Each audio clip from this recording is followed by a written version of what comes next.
quiero que hablemos sobre la llenura del Espíritu como una experiencia continua. Porque lamentablemente, tengo que decirlo, uno de los errores que cometió el pentecostalismo clásico, del cual doy muchas gracias a Dios por haber utilizado ese mover para restaurar la verdad del Espíritu Santo activo en el presente. Pero lamentablemente, mis hermanos, en ese afán se le dio tanto énfasis a la experiencia del hablar en nuevas lenguas como única señal de la llenura del Espíritu Santo, que llegó un punto donde se hizo creer que es una experiencia única después de la conversión. Al punto que algunos pentecostales terminaron llamándola la segunda obra.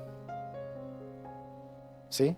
La segunda obra. La primera es la de la salvación y la segunda es la llenura del Espíritu Santo. Yo no estoy muy de acuerdo con esa clasificación, porque está reduciendo la experiencia de la llenura del Espíritu Santo solamente a un acontecimiento para el cual de pronto al principio le damos demasiado énfasis y nos preparamos y ayunamos y vigilamos y oramos y empezamos a desarrollar un anhelo tan profundo por la llenura del Espíritu Santo que listo, una vez se logra, ocurre, sucede, después nos relajamos y hasta le colocamos fecha, así como le colocamos fecha también a la conversión. Y usted le puede preguntar a muchos de nuestros amados y hermosos y valiosos siervos de Dios que nos presidieron y tienen súper claras esas dos fechas: la fecha de la conversión y la fecha de la llenura del Espíritu Santo. Respeto completamente todo eso, ¿sí?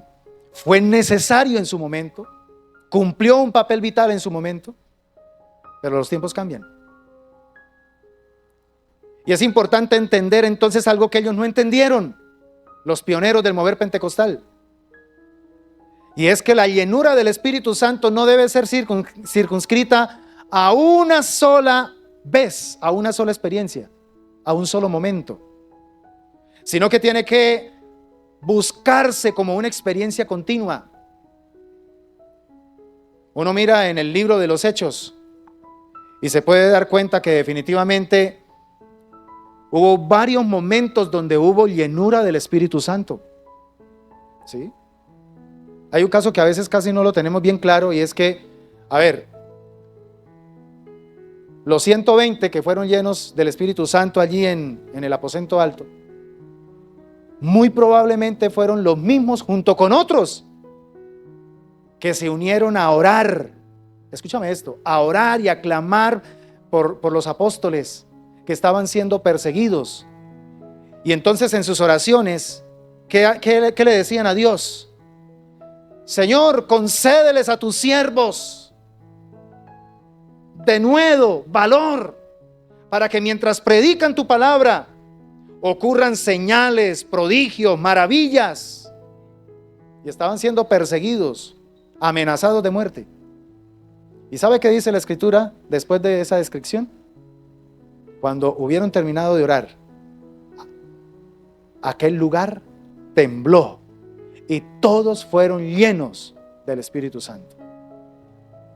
O sea, los mismos que estuvieron en Pentecostés estaban también ahí. O sea que ya por segunda vez, ¿qué? ¿Está notando, por favor? Por segunda vez fueron llenos del Espíritu Santo. Lo que indica entonces que la llenura del Espíritu Santo tenemos que buscarla cuantas veces sea necesario.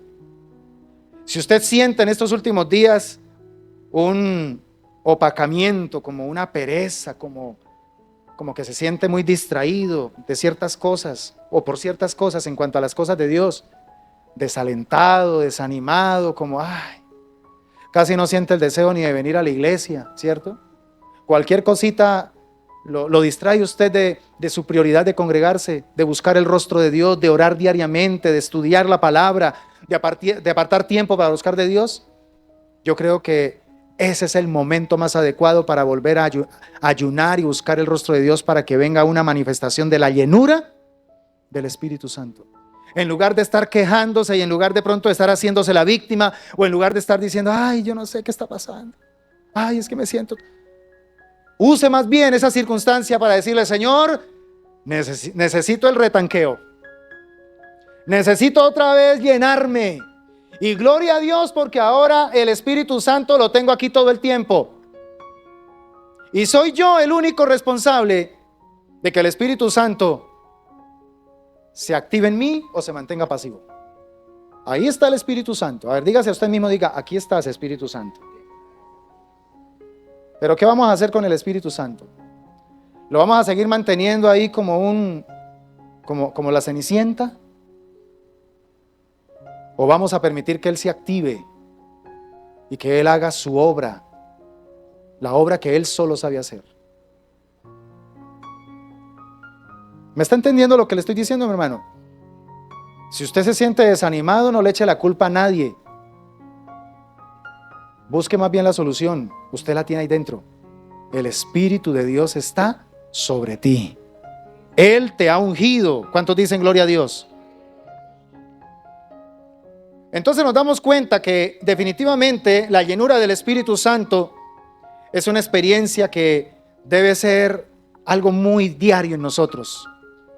Cuando una persona nace de nuevo por el Espíritu, la Escritura nos dice que entonces el Espíritu Santo viene y mora en él, ¿cierto? Romanos capítulo 8, versículo 9, versículo 11, versículo 23. La venida del Espíritu Santo es inmediata y completa. Esto también tenemos que volver a reescribirlo en el mover pentecostal. No es que en el momento de la conversión recibimos un pedacito del Espíritu Santo. En el momento de la conversión genuina recibimos todo el Espíritu Santo en nosotros.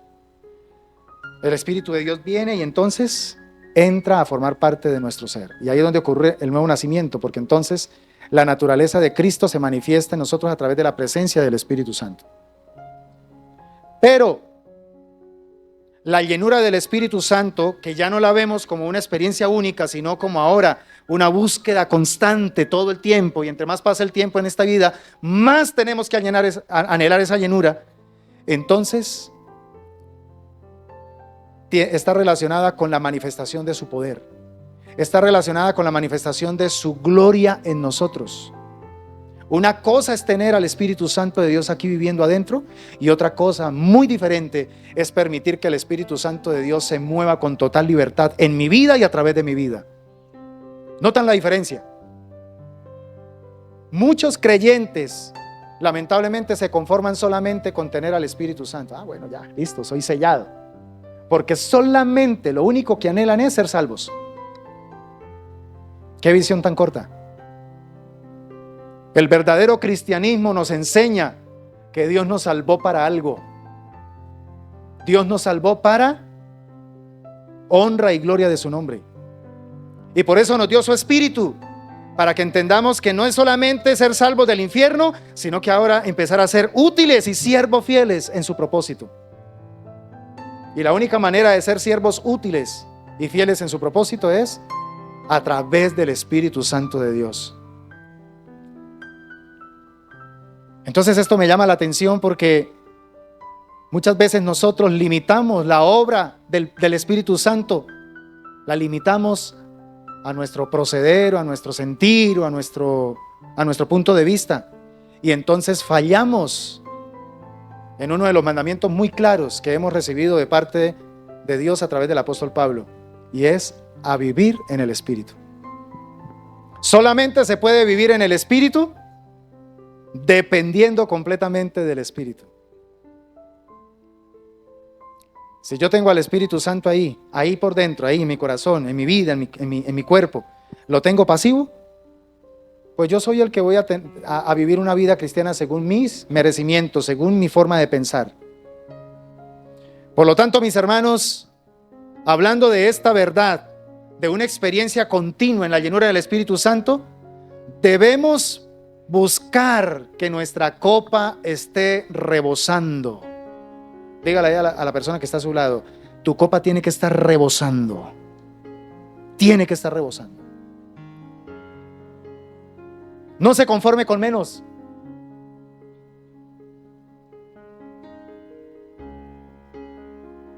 Si hace mucho tiempo usted no siente un quebranto en su corazón, que cuando usted empieza a leer la palabra, o usted empieza a orar, o usted empieza a hablar de Dios y no se quebranta, ya es tiempo de retanquear. Ya es tiempo de decirle, Espíritu Santo, necesito manifestación de tu poder en mi vida. Estoy como seco, estoy como desgastado, estoy como insensible, estoy como aperezado. Ven, retanquéame con tu poder. No hay nada más lindo que cuando usted empieza a leer la palabra y sus ojos se clavan en una verdad bíblica, inmediatamente sus ojos empiezan a soltar lágrimas. ¿Por qué? Porque hay un quebranto, porque empiezas a dimensionar de una manera tan profunda verdades de la palabra, porque en ese momento el Espíritu Santo toma esa palabra, toma ese versículo y lo hace vida en tu vida. Hace que esa palabra sea espíritu y vida para ti. Y entonces la lectura de la Biblia para ti no es solo eso, una lectura de la Biblia, sino que la lectura de la palabra de Dios se convierte para ti en una experiencia de llenura.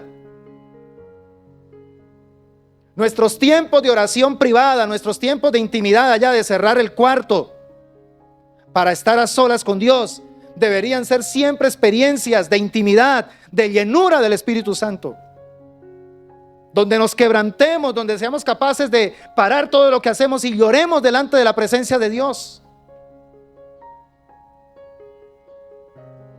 Yo muchas veces, preparando algún tema o algo, tengo que dejar ahí, irme para mi cuarto, encerrarme y ponerme a meditar.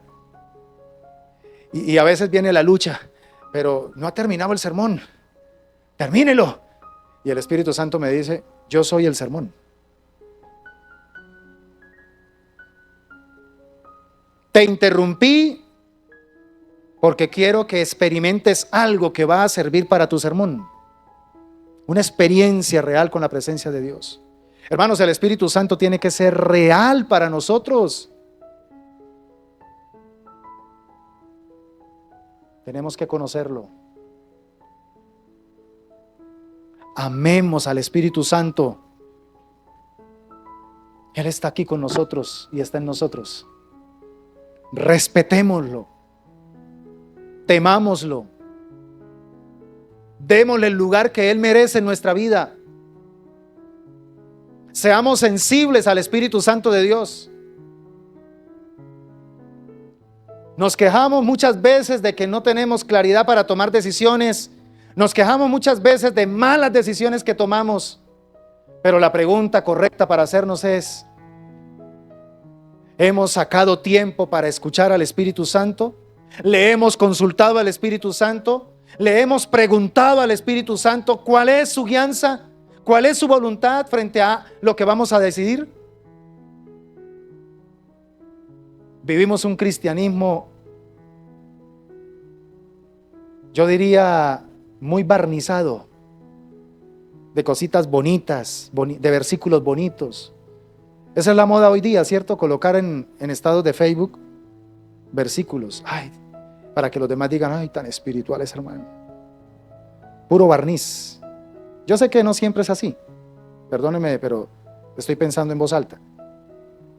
Pero lamentablemente esa es la moda ahora.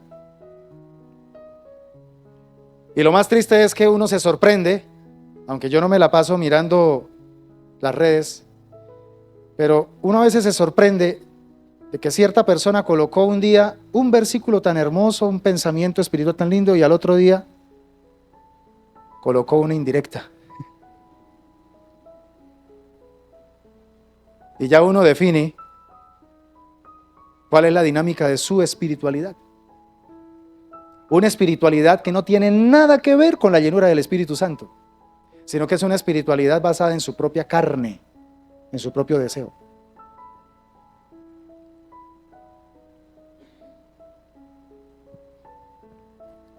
Hermanos amados, la llenura del Espíritu Santo tiene que ser una experiencia que verdaderamente cada día nos haga más y más parecidos a Cristo. Amén. Porque no es solamente quebranto, Gloria a Dios por los tiempos de quebranto, porque eso ayuda muchísimo a sensibilizar el alma. Pero más que el quebranto almático, es la transformación del ser, del carácter. Una verdadera señal de que estoy lleno del Espíritu Santo, o por lo menos de que estoy encaminándome a la llenura del Espíritu Santo cada vez más, es la manifestación del fruto del Espíritu Santo. Amén. Gloria a Dios por las lenguas. Y animo a mi amada iglesia para que procuremos ese don. Hablemos en lenguas. Es un don que fue dado por el Espíritu Santo a la iglesia, no para uso público, sino para uso privado. Y Pablo claramente allá en 1 Corintios capítulo 14, él abiertamente dice, mire, esto no es vanidad, pero yo creo que entre todos ustedes yo soy el que más habla en lenguas. Lo dice Pablo. Léanse 1 Corintios capítulo 14. Pero Pablo está queriendo orientar a la iglesia y decirle, mira, lo que pasa es que, aunque yo hablo muchas lenguas, yo prefiero hablar más bien unas 10 palabritas en un lenguaje que me oigan los que entran a una reunión como esta y sean edificados. Y no 10,000 lenguas, 10,000 palabras donde nadie es edificado. Porque es un don, ¿para qué? Para edificación personal. Es un don que quienes lo experimentamos, mis hermanos, podemos llegar a la conclusión de cuán valioso es ese don, el de lenguas, precisamente para los tiempos de intimidad con Dios. Porque cuando el Espíritu Santo toma nuestra vida y nos quebranta, nos doblega, nos humilla ante la presencia del Señor, el lenguaje humano queda corto. Y entonces empiezan a aparecer las lenguas del Espíritu. Y aunque nuestra mente está escuchando esas lenguas y no las entiende, ocurre el misterio de que nuestro espíritu, que está conectado profundamente con el Espíritu de Dios, es edificado. Los cesacionistas no entienden eso, los cesacionistas no creen en eso, los cesacionistas por debajean la glosolalia, así la llaman ellos, y dicen que eso es una tontería. A uno le da como tristeza porque dicen no saben de lo que se está perdiendo. Y en lugar de criticarlo, más bien les decimos, Señor, dales el privilegio de un día tener la experiencia de ser tocados por el poder del Espíritu Santo. Y que una de las señales de esa manifestación de tu poder sean las nuevas lenguas. Porque qué maravilla, mis hermanos. Mis experiencias más profundas, mis experiencias más reales con la presencia de Dios han venido como producto del toque de Dios.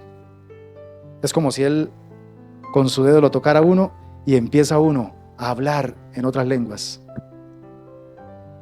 Y entra uno en esa dimensión de entendimiento de lo espiritual.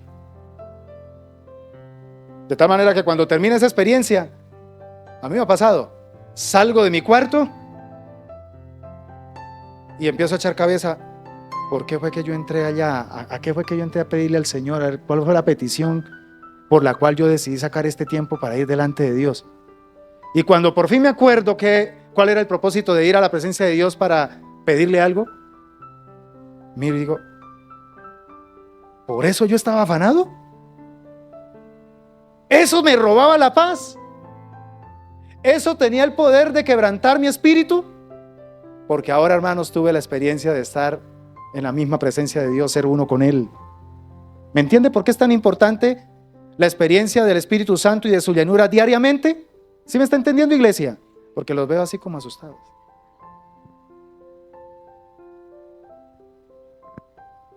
Yo quiero retarte, iglesia, porque yo te estoy hablando de una verdad que vivo.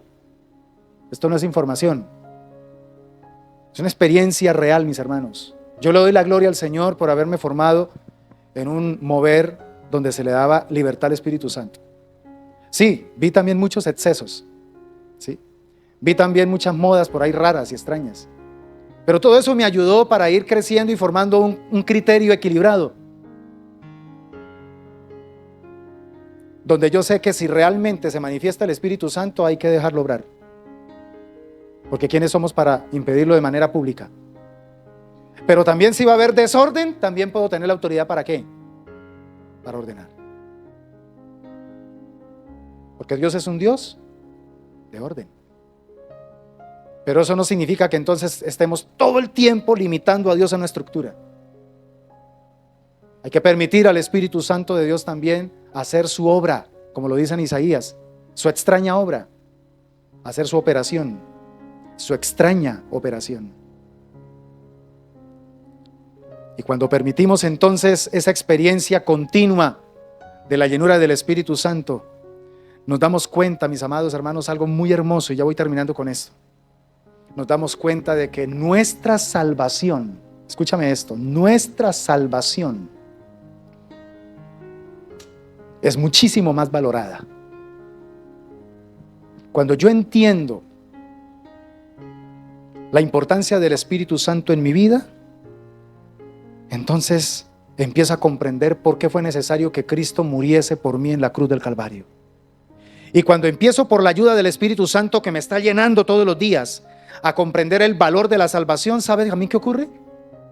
Empiezo a crecer en un deseo profundo de santidad. Y ahí es donde empieza a haber en mí un celo por hacer lo que Dios quiere que yo haga, y un odio por dejar de hacer lo que Dios odia, el pecado. La santidad conviene a mi casa, dijo el Señor. La santidad conviene a esta casa, porque esta casa es templo del Espíritu Santo. ¿Nota el calificativo de ese Espíritu superior? El Espíritu de Dios. Espíritu Santo. Lo que quiere decir entonces que si hay algo por lo que Dios quiere que nosotros trabajemos mancomunadamente con ese ser precioso que ahora habita en nosotros, es la santidad. Porque sin santidad nadie verá al Señor.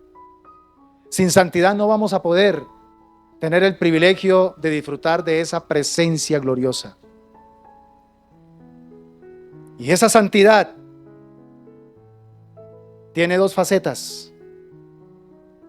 La santidad que realmente nos lleva a vivir la experiencia de la justificación y que ninguno de nosotros podemos experimentarla, pero Cristo sí la experimentó por nosotros. Amén. Entiéndame esto. La santidad perfecta de Cristo era supremamente necesaria para que Él pudiese convertirse en nuestro Cordero Pascual. Si Cristo no hubiese sido santo perfecto, Él no calificaría para ser nuestro sustituto. Pero bendito sea Dios, porque su santidad perfecta hizo posible lo imposible. Por eso se convirtió en nuestra propiciación. Hizo posible lo imposible. Pero ahora viene la otra faceta. Y es que lo que Cristo hizo por nosotros, a través de su santidad perfecta, que fue hallar justificación delante de Dios, que el Padre nos mire a nosotros como si nunca hubiésemos pecado, porque no nos mira a nosotros, sino que ve la vida perfecta de Jesús, sin pecado, santidad perfecta. Ahora tiene que producir en nosotros un fruto. Y es un fruto que va madurando. Y ese fruto se llama santificación. ¿Sí? Y en eso nos encontramos toditos. Donde debemos todos los días estar revisando, bueno, ¿cómo voy en mi proceso de santificación? No, pastor, es que imagínese, yo todavía llevo 10 años luchando con este sentimiento de odio. Nota entonces cómo estás en el proceso de santificación. Y aquí es donde tenemos que despertarnos, iglesia. Si yo estoy enclaustrado en un asunto que me hace daño, que me entristece, que me llena de rabia, que me bloquea, que no me deja avanzar, algo que hace ya mucho tiempo atrás pasó, yo tengo que prestarle atención, porque esto no es un juego. Si para mí es más importante seguir dándole valor y retroalimentando esos sentimientos, esos recuerdos, lo que estoy diciéndole al Señor es: qué pena, muy bonito lo que hiciste por mí, pero es que yo he tomado una decisión. Y es que es para mí más importante este dolor que ser como tú. Oh. Para mí es más importante darle valor a este daño que me hicieron, hacerme la víctima y que todo el mundo diga, ay, pobrecito, que decirte, Cristo, gracias, porque por vivir esa vida perfecta franqueaste las puertas del cielo para ahora volver a estar contigo para siempre. Por eso ya no me importa el daño que me hicieron. Por eso no me importa el pasado tan terrible que viví. A mí lo que me importa es lo que me espera en la eternidad. Una cosa tengo clara, dijo el apóstol Pablo: dejando lo que queda atrás y extendiéndome hacia lo que está adelante, prosigo al premio del supremo llamamiento. Eso es lo que debe importarnos verdaderamente. Eso es tener verdadera perspectiva. Si una deuda tiene el poder de robarte la paz para vivir agradando a Dios, si una relación emocional mal enfocada tiene el poder de distraerte de Dios, si un sueño, si un proyecto material tiene el poder de distraerte de lo más importante, algo no anda bien en tu santificación, en mi santificación. Y es ahí donde tenemos que sentarnos cara a cara con Dios, como lo hizo Jacob. Tener un careo con Dios para poder librar el alma. Para poder librar el alma.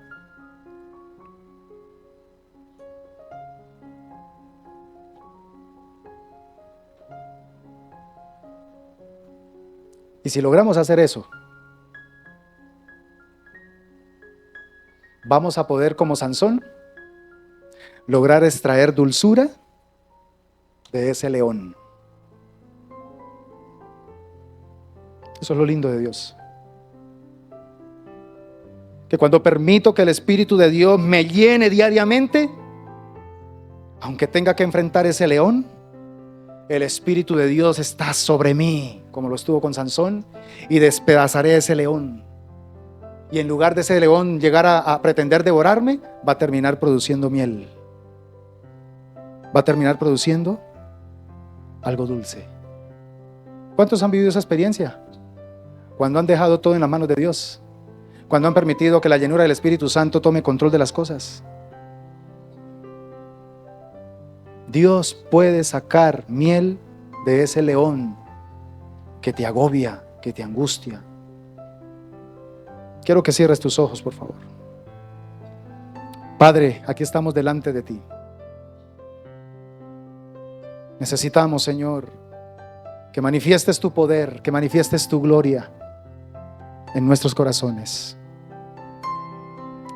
¿Cuánto necesitamos la llenura del Espíritu Santo?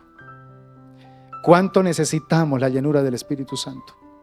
No como una única experiencia, sino como una experiencia continua y permanente. Ojalá todos los días tuviésemos esa experiencia de hablar en nuevas lenguas, que vamos por la calle y de buenas a primeras el Espíritu Santo se manifiesta con tanto poder y gloria que nuestro lenguaje natural se cambia por el lenguaje celestial y empezamos a hablar contigo. Nuestro espíritu empieza a unirse tanto contigo, Espíritu Santo, que somos uno y empezamos a charlar, a conversar. Y el gozo del Espíritu Santo viene y nos llena, y el gozo del Espíritu Santo nos satura.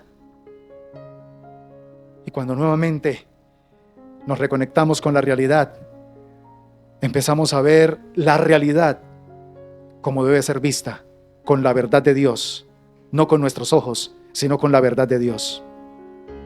Pido con todo mi ser, por favor, que como iglesia podamos despertar a esta experiencia.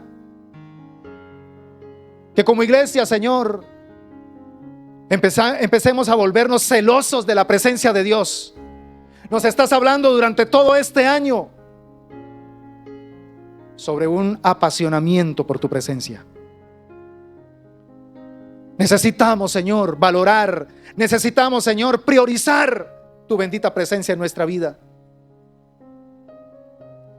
Si tu presencia, Señor, verdaderamente nos llenara todos los días, estaríamos todos los días viviendo una fiesta donde nada ni nadie tendría poder de robarnos la paz. Nada ni nadie tendría poder de quitarnos el gozo. Por el contrario, cada desafío, cada persona difícil, cada prueba se convertiría en una maravillosa oportunidad para verte obrar, para verte actuar, para ver tu presencia moviéndose, Señor. Sácanos de ese cristianismo carnal, sácanos de ese cristianismo, Señor, costumbrista. Sácanos de ese cristianismo, Señor, donde lo que impera es nuestro esfuerzo, nuestro sudor, nuestra estrategia, nuestra experiencia. Sácanos de ese cristianismo, Señor, donde te hemos dejado tan pasivo, Espíritu Santo, y donde necesitamos en verdad darte la libertad que tú mereces, la libertad para la cual fuiste traído a nuestra vida, para ser guiados a toda verdad. Oh bendito Dios, alabo y bendigo tu precioso nombre y te exalto y te doy gracias por tu palabra en Cristo Jesús. Amén y amén.